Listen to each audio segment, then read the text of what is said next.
There are countless cases of people who have been on the brink of death or in life-threatening situations, but who have managed to overcome the ordeal with the collaboration of a phantom entity. This phenomenon has been observed in mountaineers, divers, explorers, lone sailors, and aviators, but also in ordinary people in situations of stress or deep mourning. Is this perhaps a hallucinatory defense mechanism that drives us to overcome when danger looms, or are we truly facing supernatural specters from another dimension? Join us in this video where we will see the so-called invisible guardians, rescuers from beyond. The German Elsa Schmidt-Fock had a terrifying experience while climbing in the Bavarian Alps. She got lost and found herself in a very dangerous situation. 1 year earlier, a young woman had fallen exactly where Elsa was. That specific point seemed like a dead end. Suddenly, Elsa perceived a large ball of light that transformed into a tall figure with the appearance of a Chinese person. She didn't feel surprised or scared, it seemed quite normal to her. The figure spoke a few words to her, guided her to a safe path, and then disappeared, turning back into a ball of light. The circumstance described in this account is neither fictional nor uncommon. Many people have similar experiences in extreme danger, and, according to researcher Hilary Evans, they all have a purpose. In Schmidt-Fock's case, it was a direct response to a need. This mysterious being appeared because someone needed it and saved her life. For Elsa, this being was a bodhisattva, meaning a non-human entity but benevolent to humans. In the ufological context, on the other hand, it might have been considered a cosmic brother, and in a religious context, a guardian angel. These peculiar entities abound in biblical, medical, and paranormal literature. John Geiger, an American explorer and writer, who is the director of the Royal Geographical Society of Canada, took it upon himself to compile testimonials of this kind after personally experiencing them. Geiger recounts, "When I was 7 years old, I had an encounter with a rattlesnake in southern Alberta. It's a very arid, almost desert-like region, and my father was walking ahead of me when the snake appeared to me on a steep slope.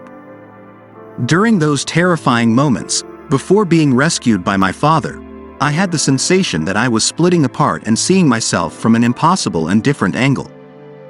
I didn't feel like it was happening to me, but rather to another child, even though that child could only be me. I believe it was a mechanism of resistance when facing extreme stress. But what convinced me of the reality of that experience was that I had the same sensation again in the 1990s, during an expedition with Owen Beatty to Marble Island, a desolate island in Hudson Bay.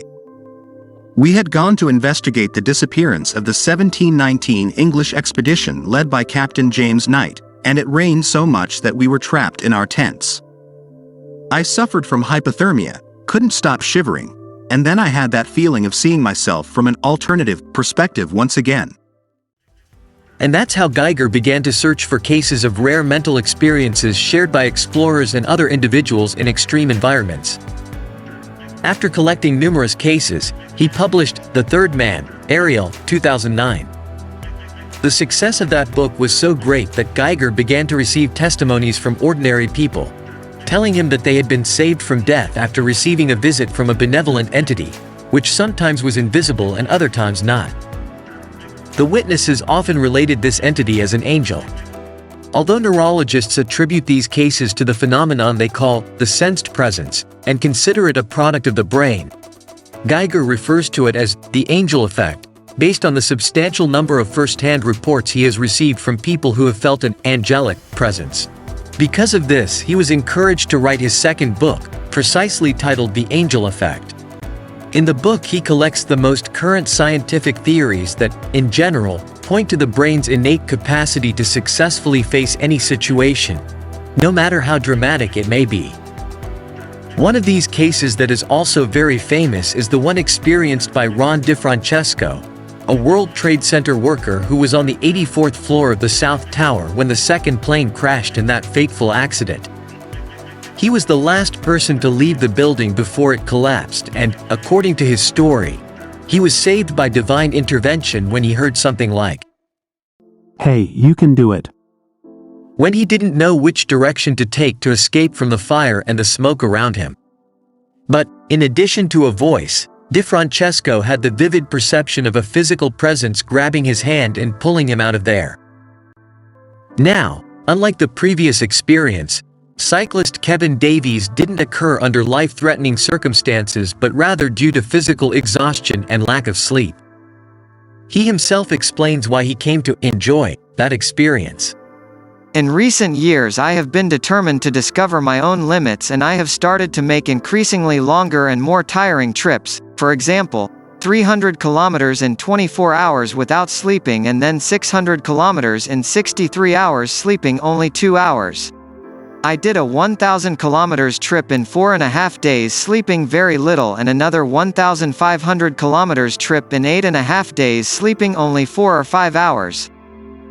On more than one occasion, the combination of sleep deprivation and extreme physical effort has led Davy to experience strange hallucinations during some of his bike rides. The strangest thing of all is the strong sensation I have had on some journeys that I was not alone, even though I was traveling alone. That disorients me a lot because it makes me think of a we more than a me, due to how real the presences accompanying me are. On one occasion, it was a young man I didn't know, but he seemed like a younger version of my deceased father. Another similar experience, that is, without any danger to life, is narrated by the Dr. Vincent Lamb. He had it during a highly stressful examination period. If I didn't perform at my best, it would jeopardize my chances of getting into medical school. Throughout those weeks, all I did was study, eat, sleep, and take exams. One night, completely exhausted, while I was taking a shower, I sensed a presence.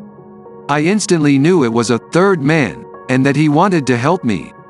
I felt that God had sent me a guardian angel to guide me through a difficult time. He provided practical guidance on how to manage my daily life, how to learn, and how to control my emotions.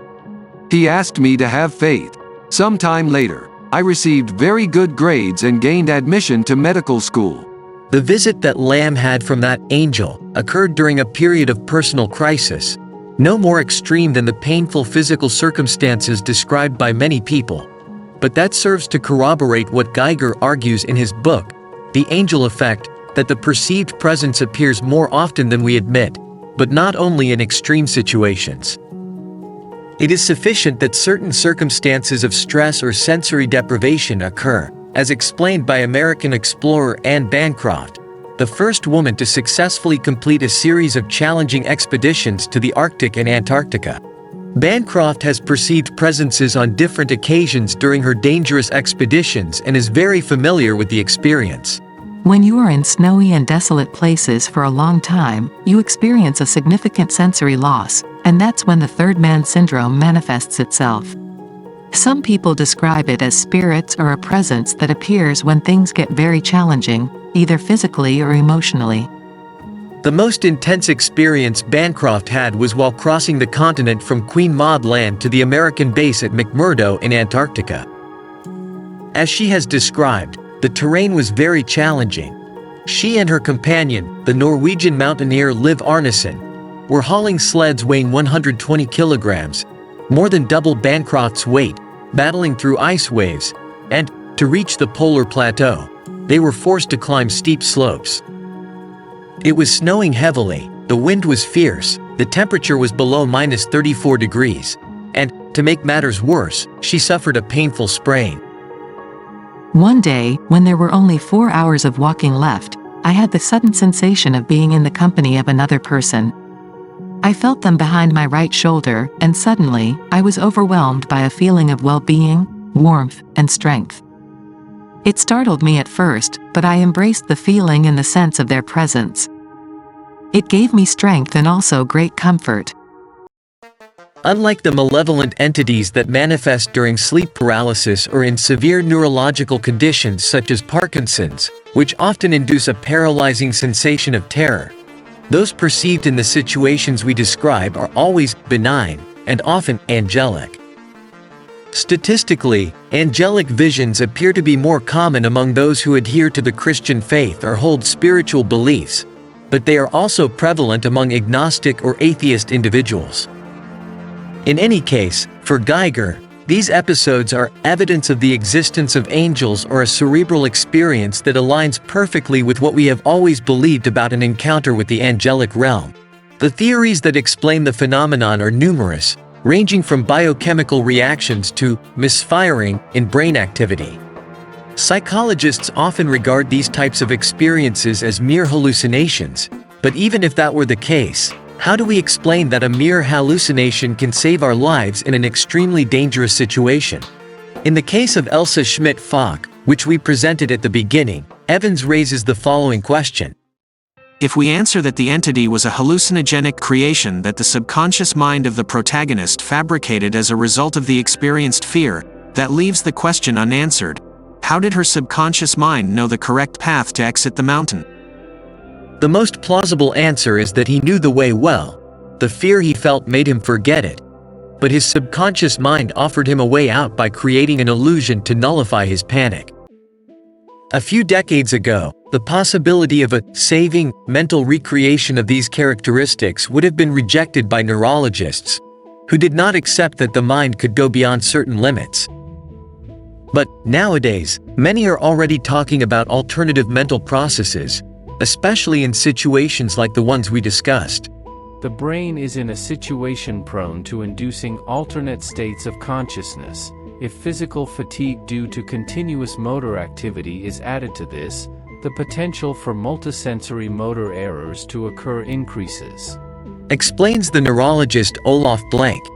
Intrigued by these experiences and in connection with the phenomenon we are discussing, Blank, along with his team at the Federal Institute of Technology in Lausanne, conducted research where they identified a series of brain regions involved in generating the illusion of perceived presence, which, in turn, advances clues about the biology of mental illness and mechanisms of human consciousness. Regarding perceived presences in dangerous circumstances, Blank believes that we can only speculate. In some situations, lack of oxygen could produce the illusion, but we also know of widowed people who have sensed the presence of their deceased spouse. There are certainly other psychological factors at play. In his fascinating book, Hallucinations, Oliver Sacks briefly echoed the phenomenon of that someone who is there, to the left, to the right, or behind us. Among the triggering factors of the experience, Sacks mentions loneliness, darkness, being hyper-alert in an unfamiliar environment, isolation, extreme fatigue, lack of oxygen, and also highlights what Evans pointed out regarding the intentionality of presence. The lurking shadow has something in mind.